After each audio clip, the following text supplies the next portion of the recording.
Hello guys, তোমরা সবাই কেমন আছো? আশা করি তোমরা সবাই খুব ভালো আছো আর আমিও খুব ভালো আছি।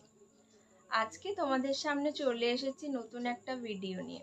অবশ্যই তোমরা থাম্বনেল থেকে বুঝতেই পারছো ভিডিওটা কি নিয়ে হতে চলেছে। অবশ্যই ভিডিওটা প্রেগন্যান্সি রিলেটেড হতে চলেছে। আজকে তোমাদের সাথে প্রেগন্যান্সির সবথেকে একটা গুরুত্বপূর্ণ স্ক্যান নিয়ে আলোচনা করব, যেটা হচ্ছে অ্যানোমালি স্ক্যান। এই অ্যানোমালি স্ক্যান থেকে তোমরা জানতে পারবে বাচ্চার কোনো অ্যানোমালি আছে কিনা। অ্যানোমালি মিন্স হচ্ছে বাচ্চার কোনো অ্যাবনর্মালিটি আছে কিনা বা অস্বাভাবিকতা আছে কিনা। এই প্রেগন্যান্সি স্ক্যানটা নর্মাল ইউএসজি স্ক্যানের মতনই, কিন্তু এটা করতে একটু বেশি টাইম লাগে। কেন সেটা তো তোমাদের বললামই যে এটা সবথেকে গুরুত্বপূর্ণ স্ক্যান এবং এটাতে বাচ্চার সমস্ত জিনিস পুঙ্খানুপুঙ্খভাবে চেক করা হয়, যেমন হাত, পা, পায়ের আঙুল, চোখ, ঠোঁট, মুখ, এছাড়াও পেটের বিভিন্ন যে অর্গানগুলো থাকে যেমন স্টমাক, লিভার, এছাড়াও লাংস, এগুলো ঠিকঠাক ডেভেলপ হয়েছে কিনা সেগুলো তোমরা জানতে পারবে এই অ্যানোমালি স্ক্যান থেকে। তাই অ্যানোমালি স্ক্যানটা নর্মাল ইউএসজির মতন করা হলেও এটাতে কিন্তু অনেকটা বেশি টাইম লেগে যায়। ডক্টর অনেকক্ষণ ধরে এটা পুঙ্খানুপুঙ্খভাবে দেখেন। এই অ্যানোমালি স্ক্যানটি 18 থেকে 22 উইকের মধ্যে করতে হয়। আমি করেছিলাম 20 উইকস 4 ডেজে। আচ্ছা, এই প্রেগনেন্সি যে অ্যানোমালি স্ক্যানটা, সেখান থেকে কি আমি জানতে পারলাম যে আমার গর্ভস্থ শিশুটি ছেলে না মেয়ে? সেটা যদি তোমরা জানতে চাও তাহলে অবশ্যই ভিডিওটা কিন্তু শেষ পর্যন্ত দেখবে, মাঝে স্কিপ করো না। তো চলো শুরু করা যাক। তো আমার যেদিন অ্যানোমালি স্ক্যান ছিল সেদিন কিন্তু আমি প্রচণ্ড এক্সাইটেড ছিলাম। তো আবার বেবিকে দেখতে পাবো, বেবির হার্টবিট শুনতে পাবো। তো আমি সকাল সকাল চলে গেছিলাম, আমার অ্যাপয়েন্টমেন্ট ছিল 8টার দিকে। তো আমি সকাল সকাল চলে গেছিলাম। তো ওখানে গিয়ে তো প্রচণ্ড টেনশনও হচ্ছিল আবার এক্সাইটেডও লাগছিল।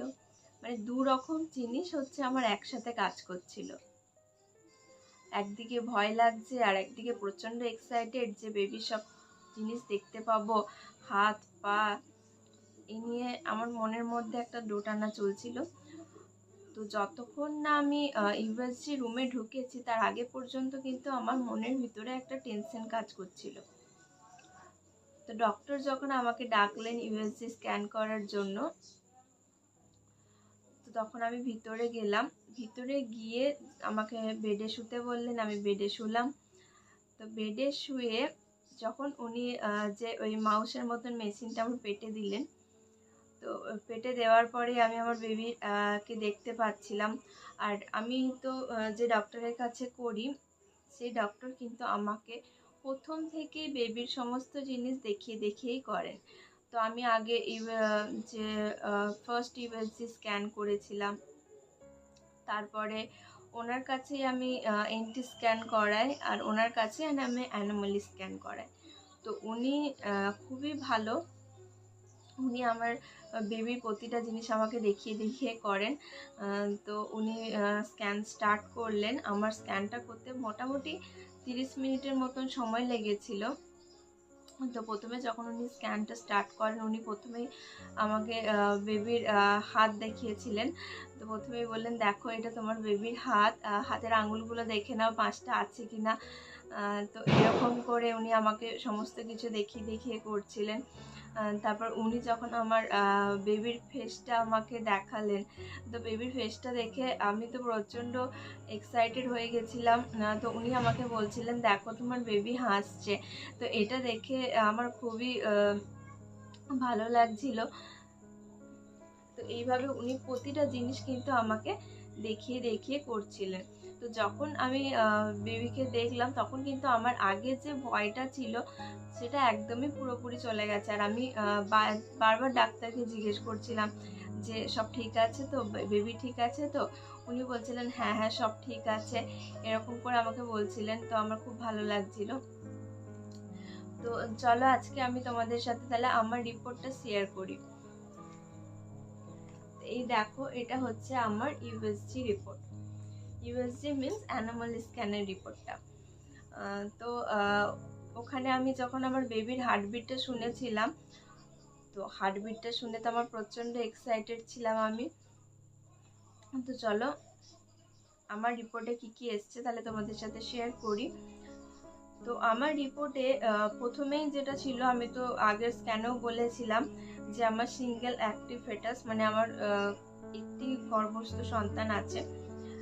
তো এখানে প্লাসেন্টা পজিশন যেটা দেওয়া আছে সেটা হচ্ছে গ্রেড 1 ম্যাচুরিটি, আর যেটা আমার প্লাসেন্টা পজিশনটা হচ্ছে ফান্ডো পস্টেরিলি, যেটা আগে আমার এনটি স্ক্যানে ছিল তার থেকে একটু চেঞ্জ হয়েছে। আর এখানে যেটা বলা আছে আমার অ্যামনিওটিক ফ্লুইডটা কিন্তু ছিল অ্যাডিকুয়েট।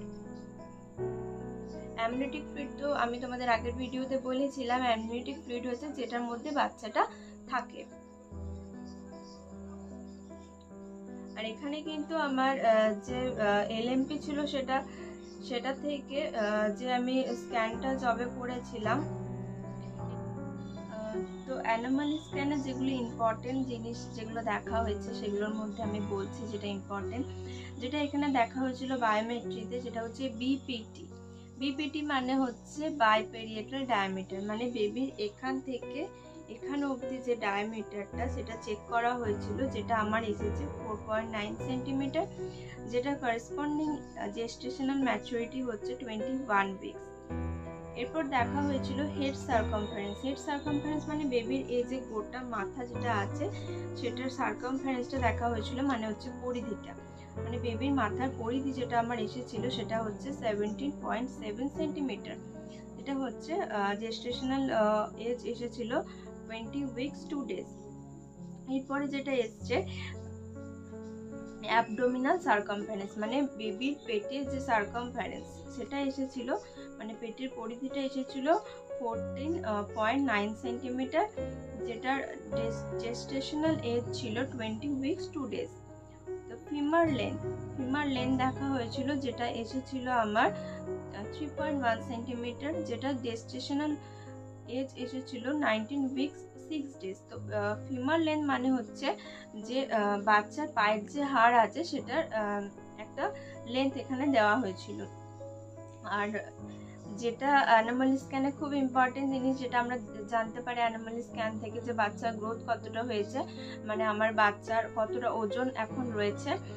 তো এখানে ফেটাল ওয়েট যেটা দেওয়া ছিল সেটা হচ্ছে আমার বাবুর 331 গ্রাম। তো 331 গ্রাম আমার বেবির দেওয়া ছিল।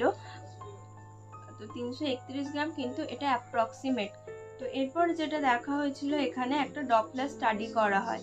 ডপলার স্টাডির মধ্যে যেটা হচ্ছে বাচ্চার যে হার্ট রয়েছে সেটার মধ্যে ব্লাড ফ্লো ঠিকঠাক হচ্ছে কিনা সেটা এখানে অল্প বিস্তর স্টাডি করা হয়। যদি অ্যানোমাল স্ক্যানে দেখা যায় কোনো প্রবলেম রয়েছে, সেক্ষেত্রে ডাক্তার তোমাদের ফেটাল ইকো করতে দিতে পারে।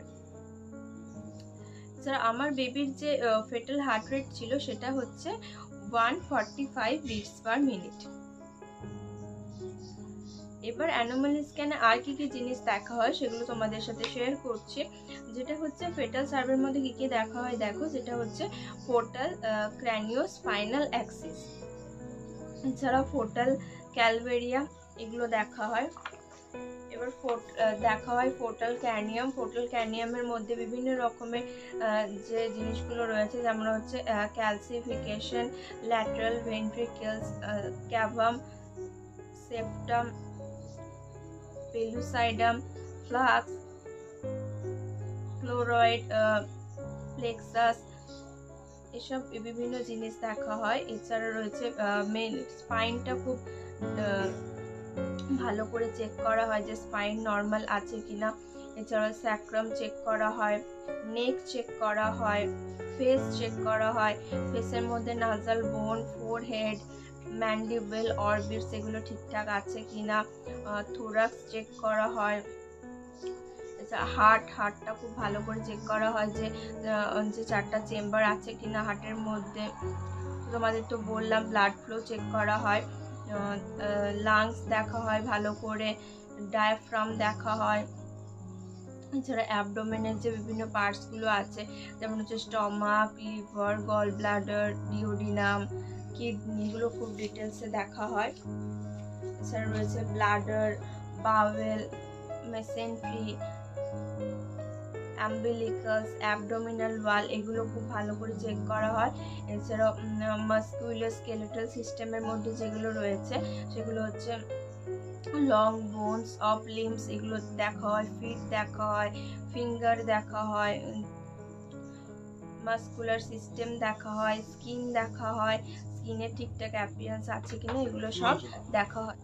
তো এই অ্যানোমালি স্ক্যানের রিপোর্টটা হাতে পাওয়ার পর আমি ডাক্তারকে দেখাই। তো ডক্টর আমাকে দেখে বললেন যে না, সব কিছু ঠিকঠাক আছে, এই টাইমে যতটা বেবির ওয়েট হওয়া দরকার অ্যাপ্রক্সিমেট ততটাই রয়েছে। তো আমার রিপোর্ট মোটামুটি সব নর্মাল ছিল। তো এরপর আসি, তোমাদের যেটা বললাম যে এই অ্যানোমালি স্ক্যান দেখে জানতে পারলাম কিনা যে বেবি বয় আর বেবি গার্ল। তো তোমাদের বলে রাখি, যেসব কান্ট্রিতে যে বেবি জেন্ডার রিভিল ইলিগেল, সেসব কান্ট্রিতে লোকে কিন্তু অ্যানোমালি স্ক্যান করার পরে জানতে পেরে যায় তাদের বেবি বয় আর বেবি গার্ল। কিন্তু আমাদের যেহেতু ইন্ডিয়াতে এটা ইললিগেল, সেহেতু ইন্ডিয়াতে কিন্তু অ্যানোমালি স্ক্যান করলে ডাক্তাররা বলেন না যে বেবি বয় আর বেবি গার্ল।